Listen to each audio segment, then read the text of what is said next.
la chirurgie laparoscopique. Pourquoi avez-vous donc introduit cette nouvelle technologie maintenant, en 2026? Ah oui, vous savez, la médecine est dynamique. Oui. Les choses évoluent en santé, tout est dynamique. Donc, là où on était en 2012, c'était bon, mais plus on avance, les nouvelles idées, les chercheurs, les médecins continuent à innover en cherchant tout ce qui pourrait améliorer la prise en charge des patients. Comme on l'a dit, la chirurgie classique, elle est là, elle est restée là, mais on a vu les avantages de la chirurgie mini-invasive pour le patient dans beaucoup de domaines. Donc, nous voulons emboîter le pas des autres qui ont déjà commencé, juste pour le bien, pour la bonne prise en charge des pathologies chirurgicales au Burundi, au profit des patients burundais. Très bien. On entendait souvent, on va chez Madame Blanchet, on entendait souvent la chirurgie, il y a des complications. Est-ce que la chirurgie laparoscopique vient stopper ces complications, selon vous? Alors, tout d'abord, pour rebondir sur la question de la célioscopie au Burundi, il faut savoir que l'opération la plus standard sous célioscopie, c'est l'ablation de la vésicule biliaire. Et dans les pays européens, plus de 9 patients sur 10 se fait opérer par abord célioscopique, par laparoscopie.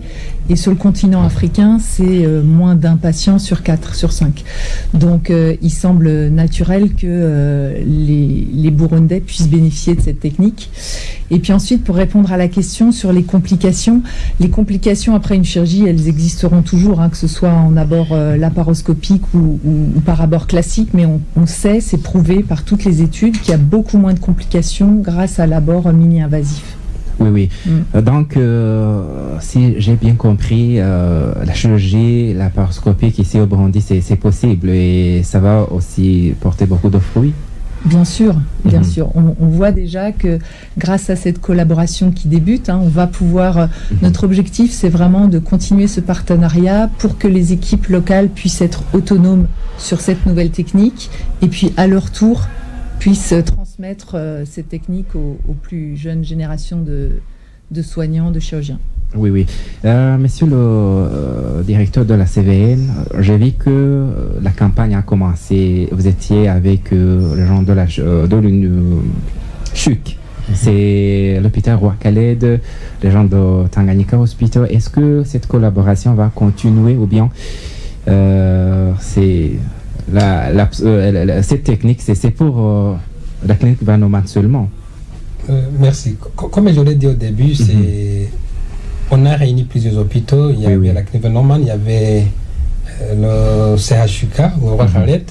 Il y a aussi l'hôpital Prince Jean Charles. Il y a Tanganyika Hospital. Il y a aussi l'hôpital Ibaho.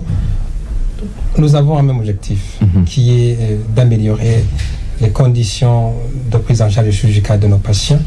Et nous avons trouvé que la mise en commun de nos efforts est essentielle pour améliorer la santé de la population. Donc, ce partenariat commence et ça va continuer parce que ensemble, nous pouvons faire mieux. Donc, nous sommes convaincus que avec cette collaboration, nous pouvons aller plus loin. Donc, nous allons garder cette cohésion, cette collaboration pour continuer à améliorer la prise en charge des patients. Merci beaucoup. On continue notre mission spéciale. On parle de l'avancée majeure pour la santé au Burundi, centrée sur la chirurgie laparoscopique. Récemment, commencé à la clinique Vanoman, au CHUC et aussi dans divers aux hôpitaux ici au Burundi. Revenons chez monsieur l'ingénieur biomédical. Avant, est-ce que vous connaissez le Burundi ou bien vous connaissez l'Afrique avant? Alors, c'est la première fois au Burundi, c'est vraiment un plaisir de découvrir ce pays. On avait fait une mission l'année dernière en Éthiopie, dans la même thématique de développement de la célioscopie. Et c'est vrai que le peuple burundais est vraiment accueillant et comme le disait Léa, d'un dynamisme qui donne envie de s'investir. En essayant de comparer les Burundais et les Éthiopiens, quel est le constant? en tant qu'ingénieur biomédical? Il y a une vraie curiosité chez les collègues biomédicaux burundais. On sent une envie d'avancer dans la technique et de monter en compétences. Et ça, c'est vraiment très agréable dans l'aspect formation. Et c'est ce qu'on a constaté cette semaine, c'est qu'on fonde beaucoup d'espoir dans la suite, notamment grâce à ce retour. C'est-à-dire qu'il y a vraiment une dynamique qui est en train de se créer et qu'il faut pérenniser dans le temps. Donc en tant qu'ingénieur, en tant que technicien biomédical, est-ce que l'avancée c'est possible en 2 ans, en 1 année, ou bien au Burundi, vous pouvez le dire que c'est dans 50 ans? Ah non. Là, on est vraiment sur un niveau d'autonomie technique qui va être acquis, je pense, assez rapidement, puisque on parle de techniques chirurgicales qui sont avancées, mais par contre, au niveau technique, il faut voir ça comme de l'électronique médicale qui est déjà maîtrisée par les collègues burundais. Donc, les pannes qui peuvent être constatées, on a fait l'apport de connaissances nécessaires pour qu'ils puissent être autonomes sur les dépannages, mais je suis vraiment confiant sur le fait qu'en quelques mois, ils soient autonomes sur l'aspect technique. Oui. Madame Léa, donc vous êtes résidente en chirurgie, Alors, comment vous pouvez donc décrire cette nouvelle technologie ou bien cette chirurgie nouvelle? Du point de vue de l'interne, enfin du résident. Oui. Du point de vue du résident, c'est un challenge. Quand on commence la chirurgie, souvent on commence par la parotomie, donc la grande ouverture. Et puis en France, rapidement quand même, on a accès à la célioscopie. C'est quand même pas le même type de chirurgie, c'est pas la même courbe d'apprentissage non plus. Mais on est bien entouré en France avec nos chefs qui sont quand même très à l'aise en célioscopie.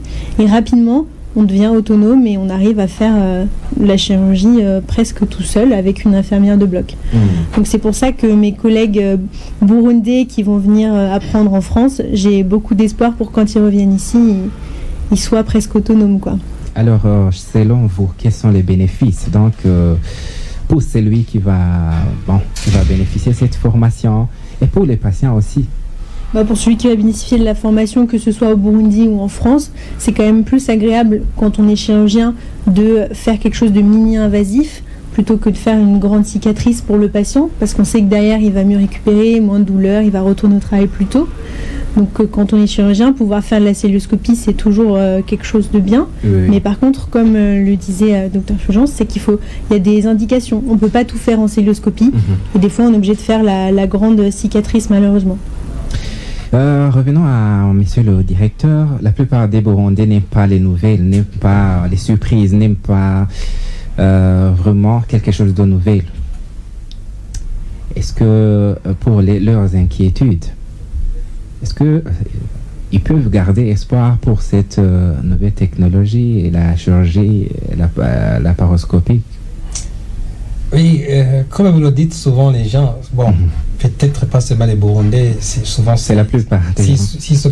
C'est quelque chose qui touche le corps. Ils se réservent au début, dire est-ce que ça marche? Je pense que maintenant ça va être facile parce qu'on a des cas déjà, si on a 1 ou 2 cas, 3 cas, 4 cas qui sont opérés, ça leur permet de dire oui, finalement ça marche. Alors maintenant c'est juste, c'est un début. C'est un début, mais ça va aussi continuer. Je dois signaler aussi que, comme je l'ai dit, c'est une nouvelle technique à la clinique Van Norman. Oui. Mais il y avait aussi quelques cas qui étaient reconnus au Burundi dans certains, je crois, 2 hôpitaux à Bujumbura. Certains patients connaissent déjà cette technologie. Certains ici, mais d'autres qui avaient déjà voyagé pour chercher cette technologie ailleurs. Oui. C'est par ailleurs l'une des raisons d'introduire cette technologie chirurgicale au Burundi pour limiter le mouvement vers l'étranger à la recherche de cette technologie chirurgicale. Oui. C'est très important, ça, c'est très important. Alors, monsieur Kevin, vous avez dit que la chirurgie laparoscopique ne repose pas seulement sur l'expertise du chirurgien, ça repose aussi sur l'environnement technologique. Est-ce que c'est au Burundi, à la clinique Van Norman, à la CHUC ou bien dans d'autres hôpitaux? Quel est votre constat? Est-ce que c'est facile pour le chirurgien ou bien pour les chirurgiens? Alors c'est effectivement, comme vous l'avez dit, ça repose sur une équipe médicale, paramédicale et technique pour que tout fonctionne au moment où on est autour du patient. Et ça, c'est ce qu'on a essayé d'inculquer aussi en venant ici, c'est d'abord une préparation technique, vérifier que la colonne fonctionne la veille, que les instruments ont bien été pris en charge à la stérilisation, pour enfin arriver à la partie la plus importante au niveau chirurgical. Oui. Donc de ce qu'on a pu constater, les équipes sont vraiment réceptives à ça ici, et cette notion de travail en équipe, elle est instinctive. Et on sent qu'elle était déjà ancrée en fait dans les pratiques auparavant. Donc là-dessus, il n'y a pas d'inquiétude du tout de notre côté. Et au contraire, ça ne peut que resserrer les liens entre médical, paramédical et technique. Et c'est vraiment très important parce que dans une situation où ça tourne mal, c'est cette unité qui fait qu'on trouve des solutions, on s'adapte et à la fin, le patient peut être pris en charge. Quelle que soit la méthode, parce qu'effectivement, comme le disait le docteur Fulgence, on peut des fois commencer en célioscopie et revenir sur une méthode classique sans panique, dans le fait que tout se passe bien. Est-ce qu'il y a des équipements indispensables pour que cette nouvelle chirurgie soit réussie ici au Burundi? Oui, alors effectivement, on a ce qu'on appelle la colonne de célioscopie, qui est composée d'un écran, d'un processeur spécifique avec une tête de caméra sur laquelle on va venir mettre l'optique et d'un bloc insufflateur. Ensuite, on va avoir une partie qui est plus liée aux énergies avec un bistouri qu'on appelle bipolaire pour venir cautériser ou coaguler certaines parties à l'intérieur du patient pour éviter que ça saigne ou pour couper. Donc ça, c'est des équipements spécifiques et dont on a eu la chance, effectivement, grâce à MedSurg Support, de pouvoir bénéficier pour faire l'installation à Van Norman et au CHUK. Merci beaucoup, monsieur Kevin Bélanger. Je vous rappelle qu'on est dans l'émission spéciale. On est en train de traiter un sujet très important. On est en train de voir l'avancée majeure de la santé ici au Burundi, surtout l'arrivée de la chirurgie laparoscopique. On va chez Madame Blanchet. Est-ce que vous pouvez nous parler un peu sur MedSurg Support, votre organisation? Alors, MedSurg Support, c'est un organisme non gouvernemental comme une petite fondation familiale qui a été créée en 2022 et dont l'objectif est de promouvoir la chirurgie mini-invasive dans les pays à ressources plus limitées. Et donc on fait ça en famille avec mon mari, le docteur Olivier Béatrix, et nos enfants qui sont venus aussi à tour de rôle. On a démarré cette activité en 2023 en Éthiopie, où on a équipé plusieurs centres qui fonctionnent en autonomie maintenant. Et on insiste, fort de cette expérience en Éthiopie, on insiste plus sur la maintenance des équipements. On a la chance d'avoir avec nous Kevin, qui est l'ingénieur. Et ça, c'est vraiment très très précieux pour la mise en route de ces nouvelles technologies. Donc, si j'ai bien compris, dans votre famille, vous êtes tous médecins? On est un couple de chirurgiens, mais nos enfants ne sont pas médecins, non. Mais vous avez dit que l'année passée, ils étaient en Éthiopie. Oui. Pour faire quoi? La même chose, en fait. On a démarré le programme en Éthiopie sur plusieurs centres, Addis Abeba, Goba, Bishoftu, Adama, et démarrer la laparoscopie et la formation. Très important. Revenons chez monsieur le directeur de la CVN. Monsieur qui va en parler qu'il y a des équipements indispensables pour qu'il y ait la réussite dans la chirurgie laparoscopique. Au clinique Van Norman, est-ce que ces équipements sont disponibles ou bien sont prêts? Oui, les équipements sont disponibles. Normalement, avant de débuter la campagne, ça a été un processus de préparation. Parce que cette équipe de MedSurg Support, ils nous ont beaucoup aidés, surtout pour identifier localement. On avait un checklist pour vérifier qu'est-ce qui est disponible et qu'est-ce qui n'est pas disponible, pour enfin chercher à mettre en place tout un dispositif nécessaire. Donc, jusque-là, si les équipements n'étaient pas là, ils n'auraient pas accepté plutôt de débuter, surtout d'opérer même le premier cas.